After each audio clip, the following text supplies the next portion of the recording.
So two ducks are waddling along when one duck turns to the other and says, "Quack, quack."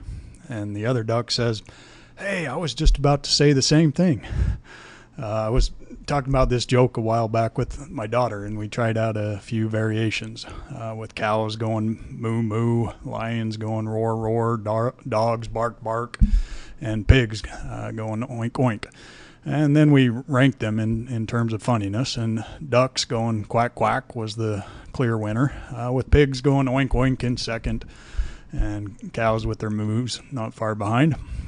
And humorologists have actually studied this and confirmed this finding with statistically significant data, and they attribute it to the fact that the K sound in quack, that hard K sound, is just inherently funny to humans for some reason, a finding that transcends English and holds true in other languages too, which could be why pigs going oink oink came in second place for me and my daughter, I suppose. But I also think that there's just something about ducks that is kind of comical, especially the way they waddle. And as an aside, the W is also an inherently funnier sound than many others. So quack has two funny sounds, and the word waddle might have something to do with the duck being the star of this joke as well, because waddle's a funny word, no doubt. At any rate, thinking about this joke made me think I should do a podcast episode about duck idioms. It's been a good long while since I did my last episode. And as I sat down to plot one out, I got to looking over past episodes and saw that I'd actually done one. It says something about my memory, I guess, that I couldn't even remember doing it. But this is the fourth year and fourth season of the podcast, so maybe it's not as bad as it seems, my memory. But no, it's pretty bad. But at any rate, welcome to another season of Idiom America, the podcast that explores those gems of language, where the literal meaning of the words usually doesn't convey the meaning, which means that there's often a story there worth exploring. So if an episode about duck idioms is a dead duck, I suppose we could look to the runner-up, the oinking pig, because there are a lot of pig idioms. So let's go hog wild and look at some. First, while we're talking about past episodes, let's cover a couple that got mentioned in previous episodes, like pig in a poke, which appeared in an episode about cat idioms, and a possible origin story for the idiom to let the cat out of the bag, or to reveal a secret carelessly or by mistake. A poke is just an old word for a sack or a bag, and so a pig in a poke is a scam where a seller would purport to sell a suckling pig in a bag, but substitute it with something else like a cat. And so the theory is that this is how the let the cat out of the bag idiom arose. When the buyer would get home with his pig in a poke, he'd let the cat out of the bag, and the truth would come out that he'd been conned and hadn't bought a pig after all. And so the idiom pig in a poke refers to when a buyer purchases something sight unseen without knowing its true value beforehand or doing any kind of inspection or research. And it's been around since at least 1546, and you still hear it sometimes nowadays. Booking a house just from the pictures you see on Airbnb without reading the reviews, and you might end up with a pig in a poke. The other pig idiom we covered in prior episodes was in an episode about gem idioms, referring to that only animal-made gem, the pearl. So pearls and pigs. I'm talking, of course, about don't cast your pearls before swine. Meaning, of course, don't give or show something valuable to people who won't or can't appreciate it. So from the book of Matthew in the Bible, chapter 7, verse 6, we give not that which is holy unto the dogs, neither cast ye your pearls before swine, lest they trample them under their feet, and turn again and rend you. And I still remember reading one of those illustrated Bible books as a kid and looking at the picture of this broken string of pristine pearls being trampled into the mud by some pigs, and feeling pretty sad about it. It was kind of a powerful image. And so swine and hog, they're, of course, just another name for a pig, with swine being a bit more archaic and also a term that can be used to refer to all kinds of pigs. Your hogs, your sows, boars, stoats and piglets. Any mix of those can just be called swine. And for those interested in the technical agricultural definitions, a hog is a mature pig, one that's 3 years old or older and weighing in excess of 120 pounds. And a pig is between about 40 pounds and 120 pounds, and a stoat is about 25 to 40 pounds, young pigs that have just been weaned. And then you have the little piglets, cute little guys running around, sow hogs, oinking constantly.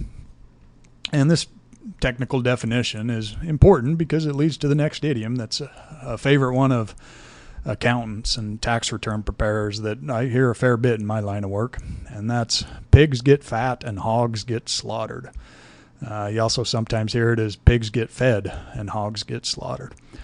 And this one is used to emphasize the dangers of greed and overreaching, particularly in business or financial dealings. It means that while moderate success, pigs getting fat is acceptable, excessive ambition or greed, being a hog, can lead to ruin or negative consequences, being slaughtered. And this origin is rooted in the practical observation of pig farming, where larger, more profitable pigs are chosen for slaughter, the hogs, while the smaller, less greedy ones are allowed to grow fatter. And in the tax context specifically, it's used by tax return preparers to counsel their clients that fudging your taxes a little bit, maybe claiming a dubious deduction or writing off some minor expenses that are arguably personal, not business, means that you'll probably be fine. The IRS won't come after you too hard, and you'll get nice and fat. But if you get too greedy and basically cheat too much, you're going to get caught and you're going to get slaughtered. Another pig idiom I hear at work a fair bit is to make a silk purse out of a sow's ear. And it's often used in the negative context, as in you can't make a silk purse out of a sow's ear. And this one's been around for hundreds of years, half idiom, half proverb, kind of like pearls before swine. And it means that you can't turn something ugly or inferior into something attractive or of value, that you can't turn the poor quality of the original material of a pig's ear into a superior product like a silk purse. And for some reason, lawyers love this one. I've heard it from a supervisor as positive feedback, saying that a brief had made a silk purse out of a sow's ear, had taken what was a bad legal position that was hard to defend and made the best out of it that one could. But you hear it the most often from opposing counsel or the court to disparage legal arguments that lack substance, that are only superficially convincing, such as this quote I saw from a recent case. Counsel's heroic attempts to make a silk purse out of a sow's ear were admirable and impressive, but ultimately unavailing. A similar idiom is to put lipstick on a pig, meaning, of course, to make superficial or cosmetic changes to a product in a futile effort to disguise its fundamental failings. And given the similar meaning and the use of the word pig, there are those that think that this one maybe arose from the idiom about how silk purses can't come from sow's ears. It's certainly more recent than that one. The word lipstick itself wasn't coined until 1880. And this idiom seems to have really started to gain some traction in the 1980s and 1990s, particularly in the political realm. At the Democratic National Convention in 1992, Democratic Texas Governor Ann Richards said, well, you can put lipstick on a hog and call it Monique, but it's still a pig. She was referring there to a plan by President at the time, George H.W. Bush, to use U.S. warships to protect oil tankers in the Middle East, which Richards thought was wasteful spending. Bush Jr.'s Vice President, Dick Cheney, used this one all the time. And then I remember in 2008 in the Obama-McCain campaign, how the McCain campaign tried to make a big scandal out of this one. At the Republican National Convention, Sarah Palin had introduced herself by joking, what's the difference between a hockey mom and a pit bull? Lipstick. And then a few days later, during a campaign event, Obama, when he was criticizing McCain's economic plan as not representing real change, said, You can put lipstick on a pig, but it's still a pig. And the McCain campaign then tried to spin that as Obama was actually referring to Palin by making a sexist remark, and they demanded an apology, and it became a whole big controversy, with Obama patiently explaining that lipstick on a pig is a common idiom, meaning that cosmetic changes don't alter the fundamental nature of something, and that he was referring to McCain's policies, not Palin personally. And man, I gotta say, I miss those halcyon days when that's the most vulgar or crass thing that you could imagine a president saying, and when the scandals like that were all made up.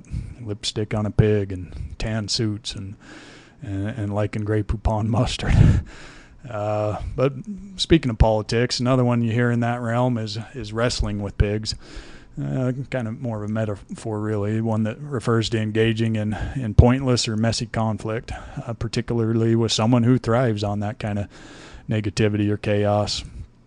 And I like this one when it comes in the form, never wrestle with a pig because you'll both get dirty and the pig likes it. You hear this one often if one political opponent is taking the high road in response to the other's politicians' insults, immaturity, or vulgar attacks. So, for example, it's used a lot to characterize a certain type of anti-Trump strategy, way to oppose him without sinking to his level.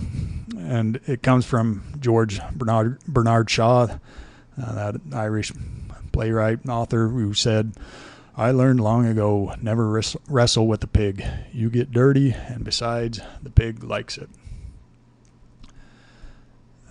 Speaking of dirty pigs, there's that self-explanatory idiom, simile really, happy as a pig in mud, used mostly to describe thorough enjoyment of some simple pleasure or activity.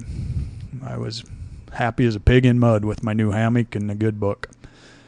And it's easy to picture why a pig walling around in mud is happy, cooling down, keeping flies off its skin with the mud. But oddly, pigs seem to be just as happy in clover as mud, because there's also the idiomatic simile, like pigs in clover. And that can mean about the same thing, except this one has more of an element of being very happy and content in a carefree or luxurious way. So instead of in a hammock with a good book, maybe you're like pigs in clover hanging out at a beachside resort in your hammock. And another thing you can do at that beachside resort, especially if they have a buffet, is to go hog wild. And this one, of course, means to behave in an uncontrolled and excited way, often excessively or enthusiastically. It implies a lack of restraint and can suggest a degree of wildness or abandon. The crowd went hog wild as soon as the band began to play. And this one arose in America about the turn of the 20th century and makes intuitive sense to anyone who's ever watched how happy pigs can get around feeding time. And a similar one would be to be in hog heaven, be in a very pleasing state or situation. We were in hog heaven at the beach with plenty of food, drink, and sunshine.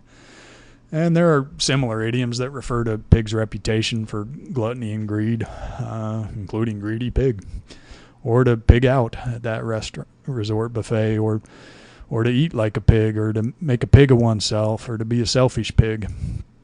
And one of the oldest pig idioms is hogwash, meaning something that's worthless, nonsense, false, insincere, balderdash, gibberish, claptrap, rubbish, baloney, tripe, drivel, hot air, gobbledygook, poppycock, phooey, hooey, bunkum, or President Biden's favorite, malarkey.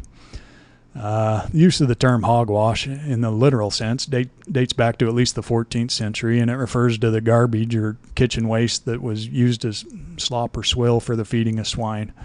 And the wash in hogwash, that comes from that noun wash in its meaning of wastewater that's discharged after its use in washing, like after you've been rinsing out a pot. So hogwash was that liquid waste slop that got fed to pigs. And then in the early 1700s, it started to be used to refer to cheap liquor. And then by the end of that century, it evolved into more of its current idiomatic use today, as it started to be used to refer to bad, inferior writing. Well, that's it for pig idioms for now, although there are some more out there, and maybe I'll go the whole hog and finish up the rest of them in another episode. So stay tuned. Thanks for listening.